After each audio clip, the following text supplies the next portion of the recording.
We're back. Back in Metropolis, Illinois, home of Superman, the Man of Steel, what this town likes to call the greatest American hero. But it's not true. That title goes to Ralph Hinckley. But that's okay. We'll let them believe what they want to believe. Right now, we are very fortunate because this place has a museum. The Museum of Superman. The Superman Museum here in Metropolis, Illinois. Check this out. Enter Super Museum through the gift shop. Isn't that what you always have to do? Anyway, I figured, what the heck? Pull into town real fast, check out this attraction, show you guys what is inside the Superman Museum and within this amazing gift shop. Check this out.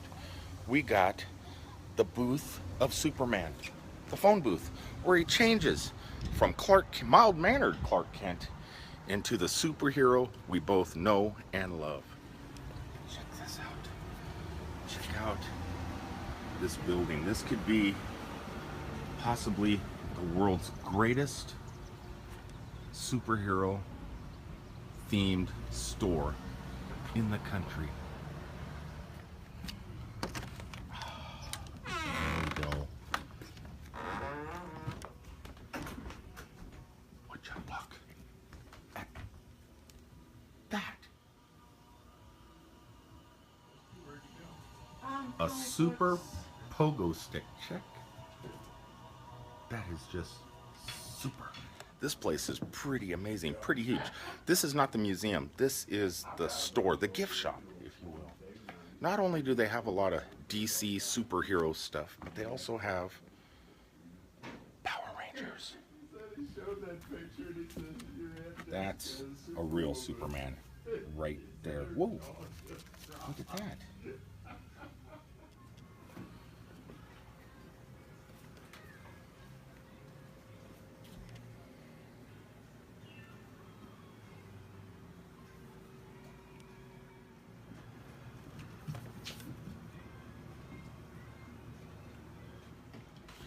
You know who else has a pretty awesome display? Universal Studios has a, but it's Marvel stuff, but they have some stuff like that too. I've always meant to go back down since I started doing the Marvel stuff. I've never been able to make it. I'm curious what they're gonna do now that Disney's taken back the rights. And yeah, I got to wonder about that too. But it's working so far. This place is pretty awesome. You got to show me some cool stuff to buy as I exit. Keep to the right. I guess you can go either way. Just Okay. So we are inside the museum. I want to get some pictures, Look at that. He said stay to the right. I turned left. I need to go back to the right. Start off with all the super goodness.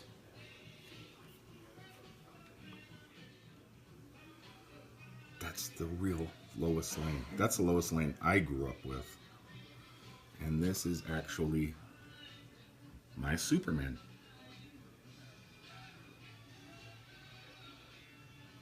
Yeah, George Reeves was the Superman I grew up on watching as a child on TV. He was my Superman, just like Michael Keaton is my Batman. Well, yeah, for the movies anyway.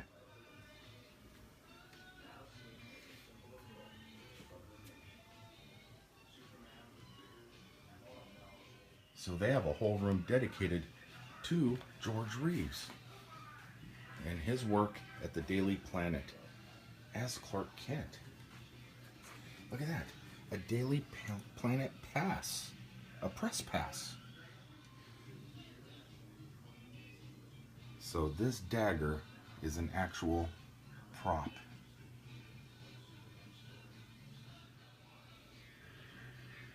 And that is actually George Reeves' Clark Kent costume. Screen used. A screen used uniform for Clark Kent. Lucy?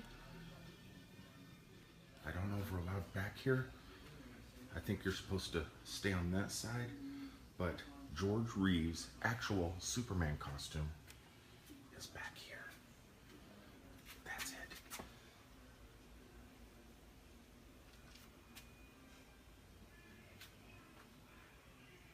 That is amazing. What's weird is it has that musty, smelly odor like it's been wetted and dry, and not dried, just air dried and sitting in a closet for 100 years. This whole room smells like that. It kind of just adds to the effect that this place is full of history. Isn't that right? Isn't that right? Man of Steel. That does not look like George Reeves. I did not see this movie, and I don't want to. Sorry, Dark Knight.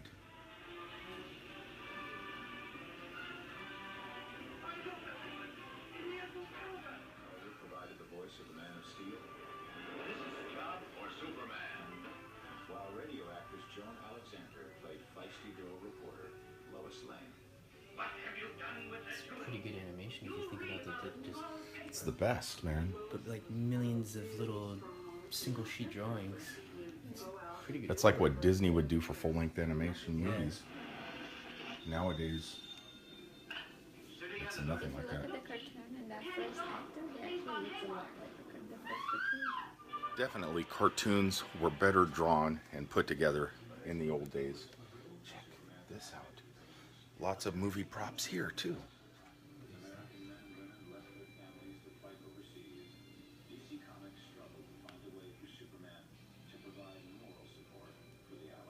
There is another original screen-used costume.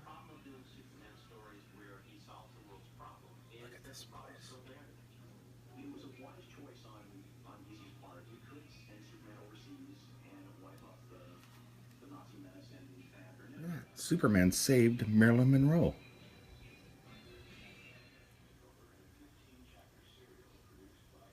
and a very mild-mannered Clark Kent. I'm going on for a while. Things may pop here. Good job. I'll be back in time. I just want to get the reaction of the man on the street when the news is flashed. Actress Noelle Neal became the screen's May I come in? And the answer is yes, you're in. My dad was this newspaper man, and he always said, were introduced to the villainous Luther. Not So this Statue of Liberty right here was used in filming of the Superman movie. Right there. by now, Luther had become Lots and lots of movie props. his animation. Up, LA! I have talked to people who to this day remember being disappointed that they didn't really see Superman fly and it was a cartoon. This Nikon was used in the Hoover Dam scene. What's weird is, up close, it just looks like a, look at that. That does not look like a working camera, but on film, Triumphing in everything from comic books and radio dramas. it looked real. And here it is, the original Superman costume. A low-budget movie star and new Superman, George Reeves, was joined by Phyllis Coates. And see that red thing on his back right there? That red thing flowing in the wind right there? It's right here, locked up in this glass case.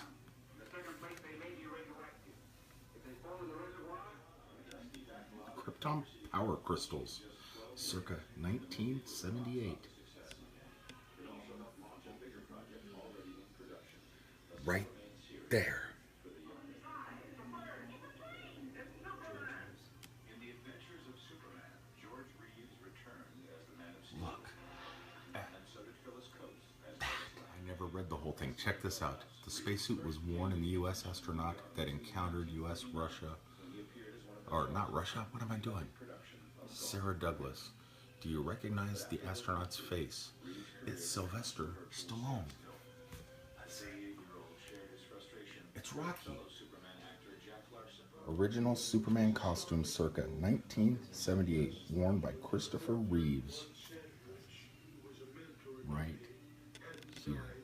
When I was away in the army, I wouldn't be sitting here in this Look, I'm standing right next to the actual Christopher Reeves costume. This real Superman from the movies. He's my Superman from the movies, not from TV. There's a Marlon Brando life mask.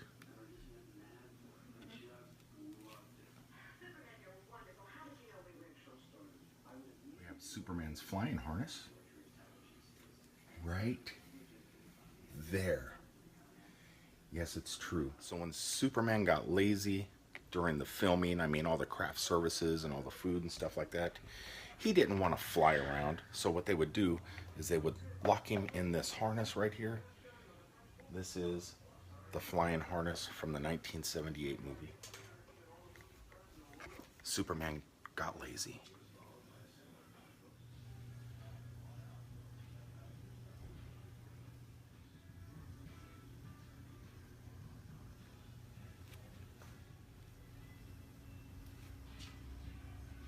I remember some of these.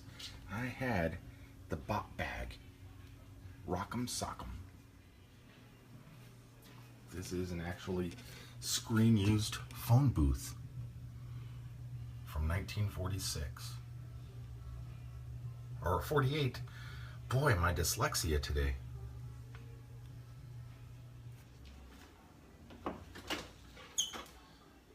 Superman, we need your help.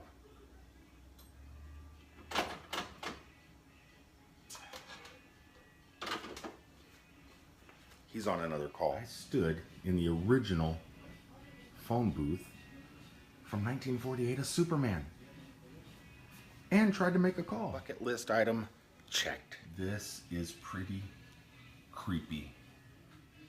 They have quite a few daily planets.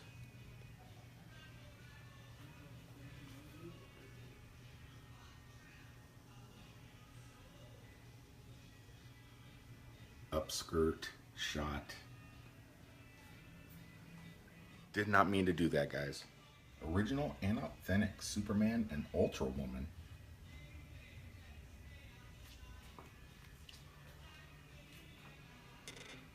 Never heard of Ultra Woman.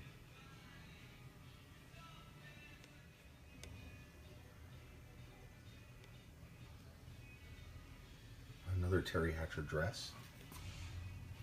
That's her wedding gown. That is from Lois and Clark.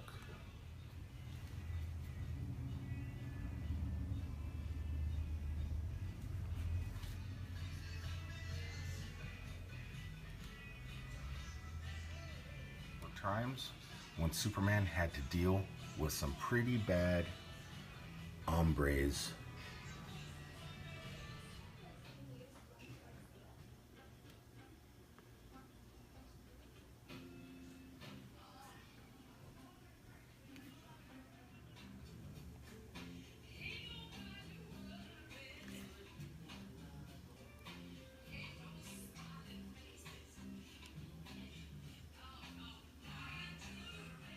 So much movie history and television history right here in the middle of nowhere, Illinois.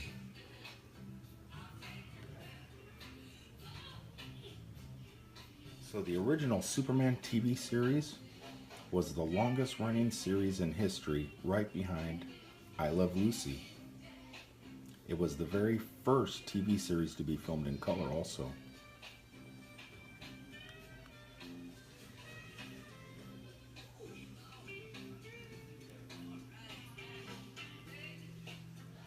Alright everyone, I am done from this amazing little roadside attraction. Sure wish I could have took you into another one that was just down the street, but they are permanently closed.